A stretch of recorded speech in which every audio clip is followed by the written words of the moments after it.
Kontroversi yang mengitari Dwi Sasetyaning Tias tampaknya belum juga meredah. Alumnus penerima beasiswa dari Lembaga Pengelola Dana Pendidikan atau LPDP itu kembali disorot setelah unggahan lamanya tentang kehidupan di luar negeri ikut dibongkar netizen yang budiman.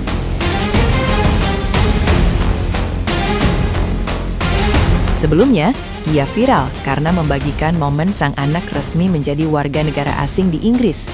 Dalam konten tersebut, ia sempat menyampaikan pernyataan emosional sebagai orang tua yang kemudian menuai kritik luas. Di tengah polemik itu, publik menemukan unggahan lain yang memperlihatkan Dwi Sasetyaning Tias pernah mengeluhkan tantangan hidup selama bermukim di Inggris.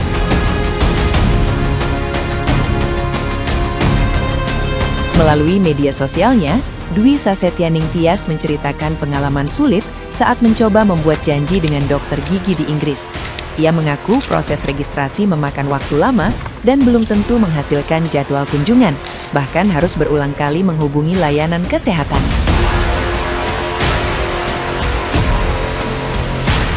Dwi Sasetyaning Tias juga membandingkan pengalamannya ketika tinggal di Belanda yang menurutnya lebih mudah. Situasi tersebut membuat suaminya sempat pulang ke Indonesia untuk menjalani perawatan gigi karena dinilai lebih praktis. Curhatan itu kini kembali viral dan memicu beragam komentar netizen yang berbakti, yang menyoroti konsistensi sikap Dwi Sasetyaning Tias.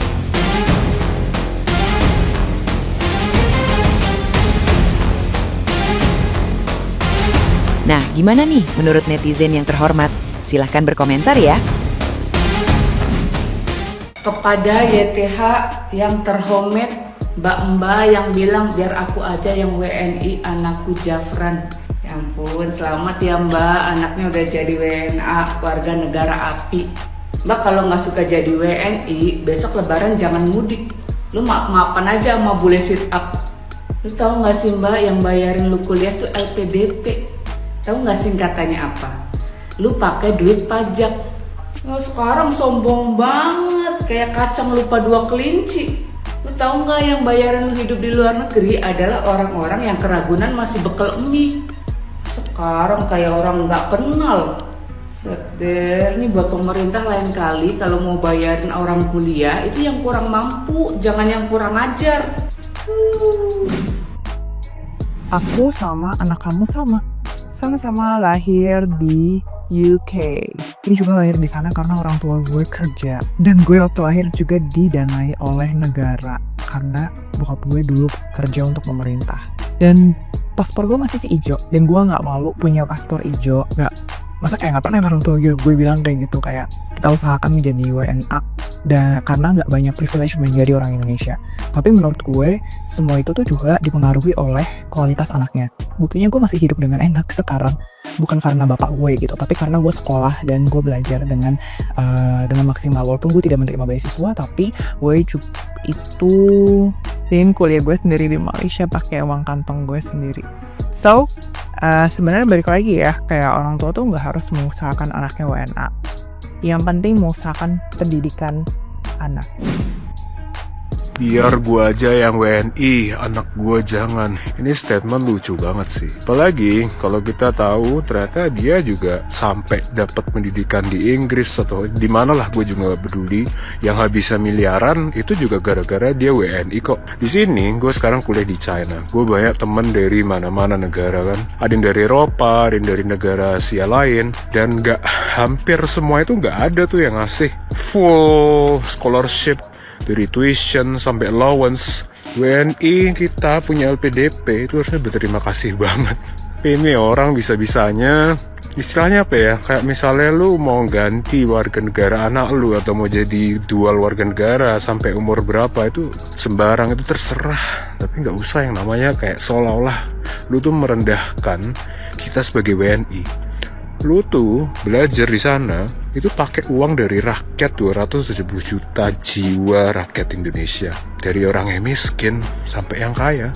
Lu nggak ada punya audacity untuk bilang lu tuh nggak beruntung jadi WNI. Lu tuh beruntung banget anjir jadi WNI. Udahlah, nggak usah ngerendahin negara gitu. Apa sih, aneh banget.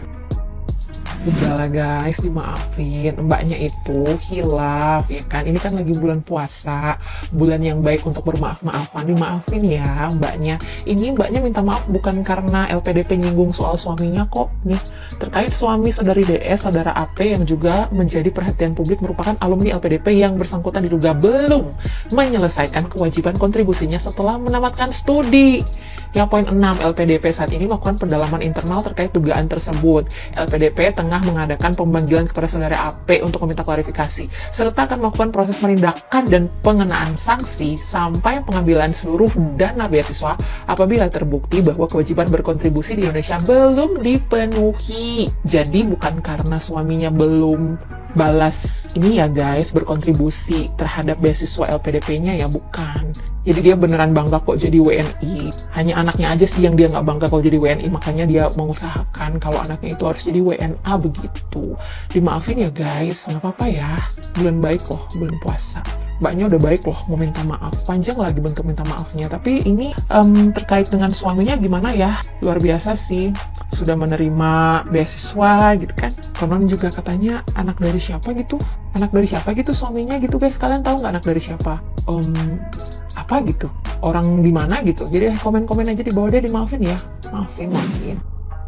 Aku pengen nanggepin kasusnya Mbak ini nih, karena aku juga sama-sama penerima beasiswa dari pemerintah meskipun bukan LPDP ya teman-teman ya. Jadi gini, case-nya itu kan yang pertama, Mbak ini merupakan penerima LPDP, S2 di luar negeri, begitu pula suaminya, bahkan suaminya itu sampai S3 dibiayai sama LPDP. Nah, at the end, dia punya anak, kemudian anaknya itu pindah menjadi WNA karena dia tinggal lama di luar.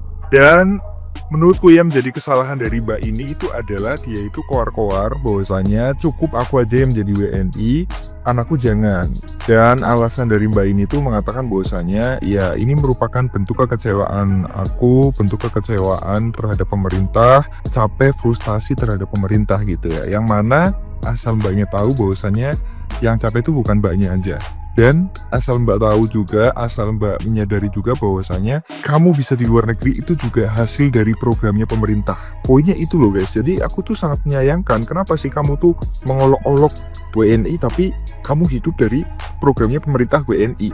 Yang mana itu pun dari uang pajak seluruh WNI gitu loh. Jadi aku rasa tidak etis. Kalaupun misalkan mau pindah jadi warga negara asing, ya silakan, tapi itu tanpa perlu koar-koar bahwasanya anakku jangan jadi WNI, ya cukup aku aja. Menurutku tuh kurang etis aja, apalagi kamu hidup dari programnya pemerintah gitu loh, kesannya gitu guys ya. Dan memang kalau misalkan urusan bentuk kontribusi, setelah aku lihat di klarifikasi di Instagram, beliau itu ada ya beberapa kontribusi yang lumayan oke gitu. Tapi kalau misalkan suaminya kan katanya ada case baru bahwasanya suaminya itu belum berkontribusi karena masih bekerja di luar negeri. Tapi aku belum riset mendalam terkait dengan itu. Jadi intinya kalau misalkan kamu pengen daftar beasiswa, pengen dapat beasiswa apalagi dari pemerintah, ya udah kamu tuh harus menerima konsekuensinya. Ada tuntutan-tuntutan kayak misalkan kontribusi atau enggak. Ya terus kalian sadar diri bahwasanya kalian tuh kuliah itu dibiayai oleh pemerintah, oleh pajak seluruh rakyat Indonesia. That's why kamu juga harus bisa berkontribusi balik terhadap Indonesia kalau bisa gitu. Jadi jangan kalian tuh menyiapkan atau memikirkan karir kalian ke depannya di luar negeri, tapi kalian juga harus memikirkan siapa sih yang mengantarkan kamu sampai luar negeri. Intinya gitu aja sih guys ya. Kalau dari kalian gimana? Komen di bawah. Aku sebenarnya nggak paham ya korelasinya apa, kenapa orang yang nggak setuju dengan statement si mbaknya yang bilang cukup aku saja yang menjadi WNI, anakku jangan, dengan sirik ataupun iri. Karena dari kemarin aku banyak banget dapat komen itu. Tapi bolehkah orang yang katanya sirik dan iri ini membanggakan pencapaian kecil-kecilannya dia? Untuk yang belum kenal, hai, halo, aku Tari, aku sudah menyelesaikan S2 aku di Thailand dan menggunakan beasiswa juga. Tapi bukan LPDP. Aku ngomongin pencapaian kecil-kecilan aku selama S2 aja ya kak. Ya nggak sebanding lah sama yang hebat-hebat di luar sana. Yang pertama, kemarin aku dapat beasiswa KKU ASEAN GMS One Shot. Sekali coba langsung dapat.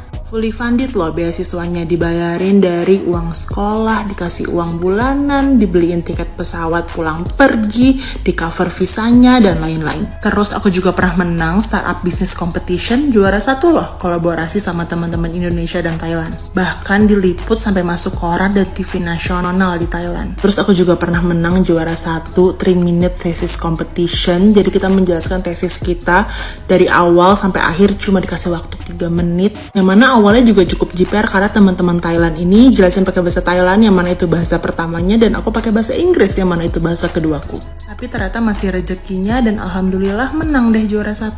Terus aku juga pernah menang Best Presenter Awards di conference. Terus juga sering jadi MC untuk acara fakultas untuk handle international student di Thailand. Kalau mau main-main ke website Konkan University, masih ada loh foto aku dan juga berita kemarin aku menang-menang lomba itu. Atau kalau mau lihat website fakultas aku, Konkan Business School, ada aku juga tuh di landing page websitenya. Ya pencapaian kecil-kecilan aja sih kak, tapi kalau aku sih bangga ya dari ribuan atau ratusan ribu mahasiswa KKU, ada nih si anak Indonesia di website mereka.